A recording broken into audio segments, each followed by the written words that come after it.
Oi, eu sou Vanessa Leda e agora nós vamos falar sobre como usar a agenda da melhor maneira a seu favor. Depois nós vamos falar sobre o que é e como usar os contextos. E por último, vou dar dicas legais de app de organização. No vídeo passado, você aprendeu o que são as caixas de entrada, você escolheu um lugar para implementar o seu sistema, seja isso no caderno, no app de celular, no iPad, e você dividiu esse ambiente nas pastas ações da semana, ações futuras, aguardando resposta e algum dia talvez. Além disso, você esvaziou essa caixa de entrada e organizou cada informação devidamente, utilizando aquele raciocínio, né?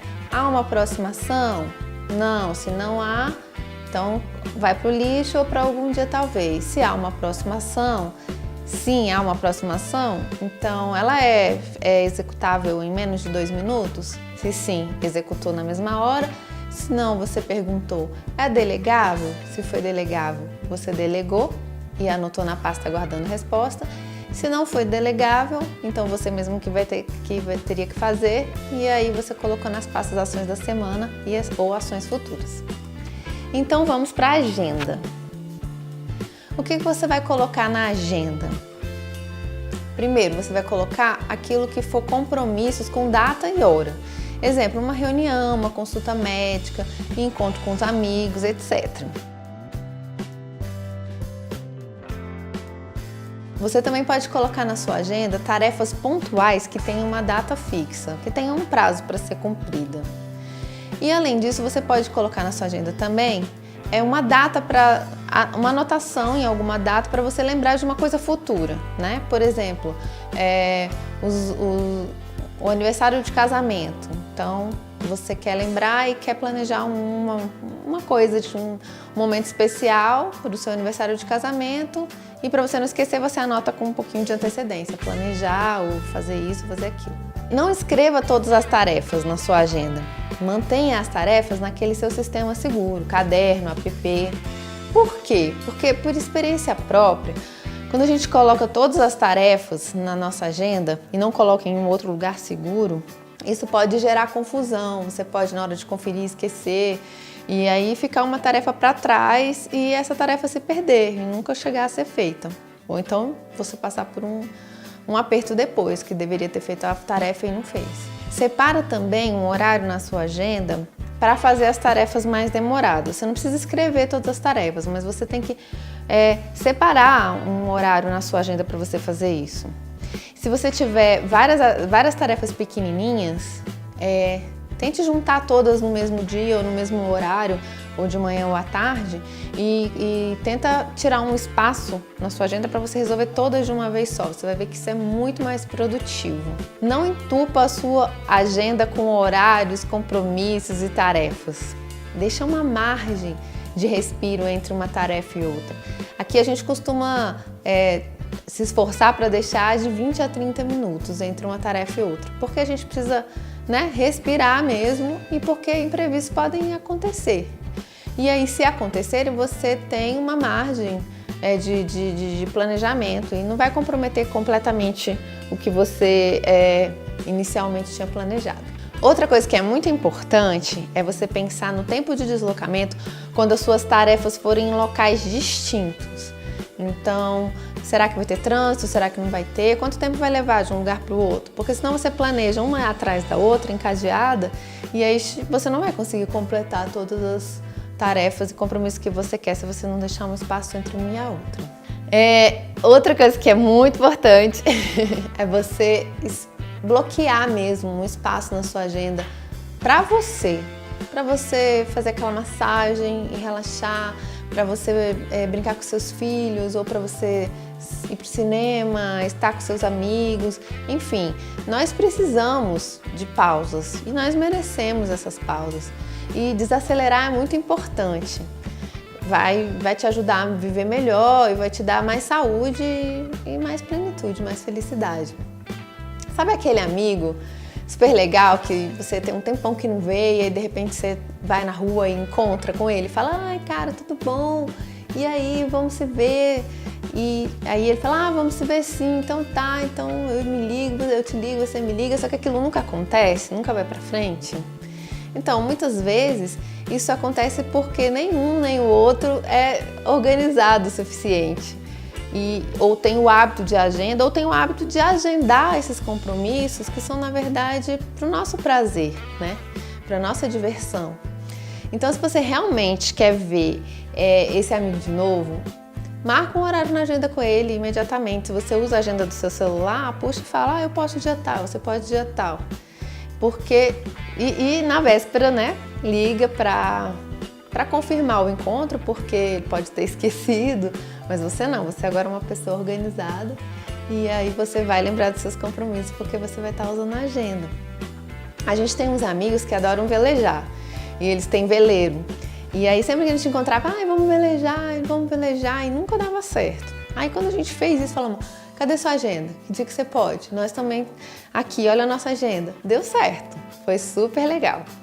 Então para de falar que você não tem tempo para você. Isso não precisa ser verdade. Agora vamos passar para a segunda parte do nosso vídeo, que são os contextos. E para falar dos contextos, eu vou falar para você um fato que sempre acontece comigo. Com frequência eu viajo de avião a trabalho e sempre que eu viajo tem outras pessoas viajando comigo também a trabalho, né? Pessoas desconhecidas. Mas quase nenhuma delas eu vejo que arranjam alguma coisa para fazer na hora do voo.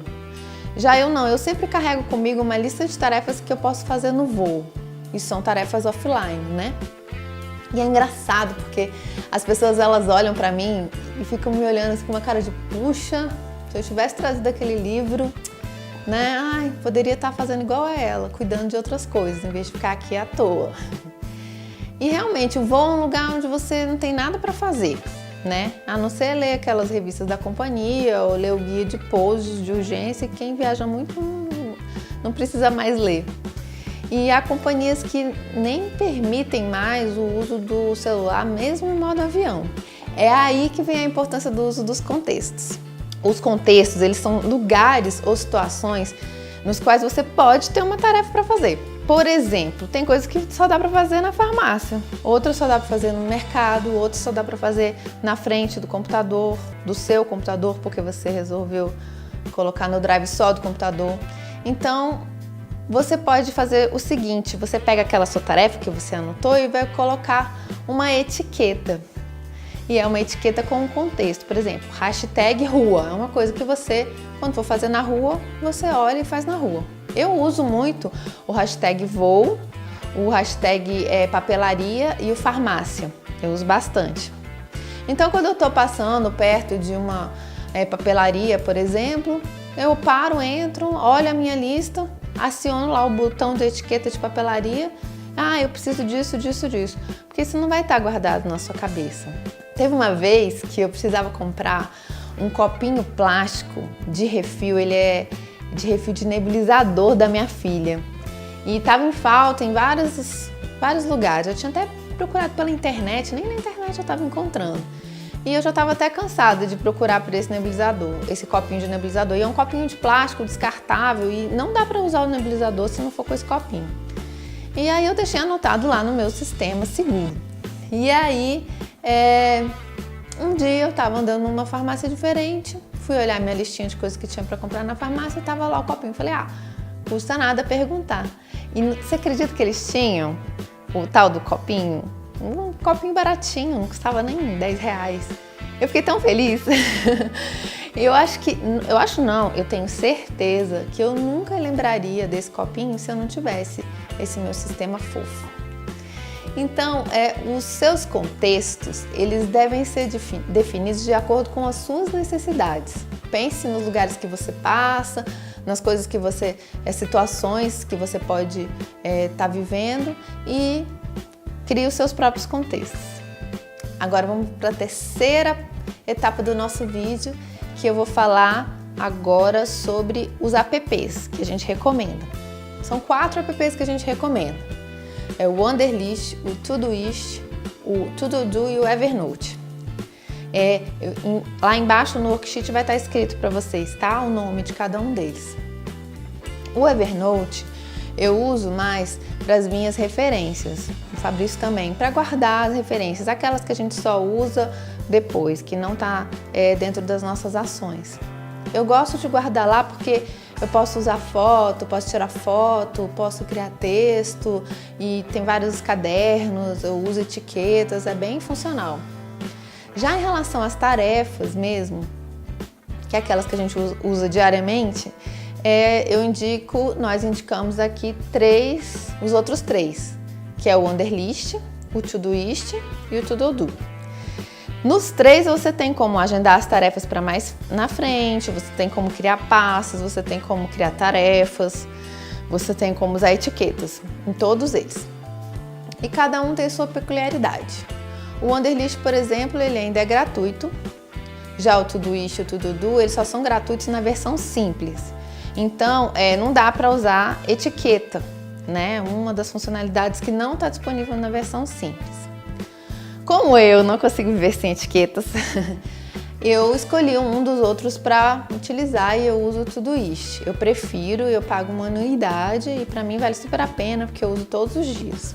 No Wunderlist, você pode criar as etiquetas. Basta colocar o hashtag seguido do nome que você quiser. Isso não é muito óbvio, por isso que eu acho interessante dar essa dica aqui. Nós demoramos um pouquinho para encontrar, mas depois quando você quiser procurar qualquer coisa pela etiqueta, é só você digitar hashtag o nome da sua etiqueta que você encontra tudo que você precisa. O Todoist é o que eu prefiro. Para mim, ele é bom porque eu consigo escrever tarefas compridas e pela tela do celular consigo ver ele completamente. Também o número de cliques para adiar e reorganizar as pastas e os detalhes da tarefa, eles são menores. E eu acho que a sincronização dele também é mais rápida do que a dos outros. Além disso, tem uma coisa que eu adoro, ele é gamificado. Então você vai ganhando pontinhos e subindo de nível conforme você vai usando. Eu adoro. O To-Do eu usei por um bom tempo, acho que uns 2 anos eu usei ele.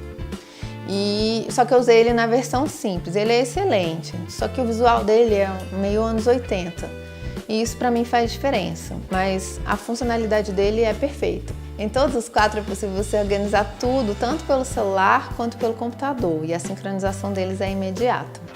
Antes de conhecer essa metodologia, eu usava um app de tarefas que não tinha possibilidade de abrir no computador, e isso me trouxe alguns incômodos, por isso que eu recomendo.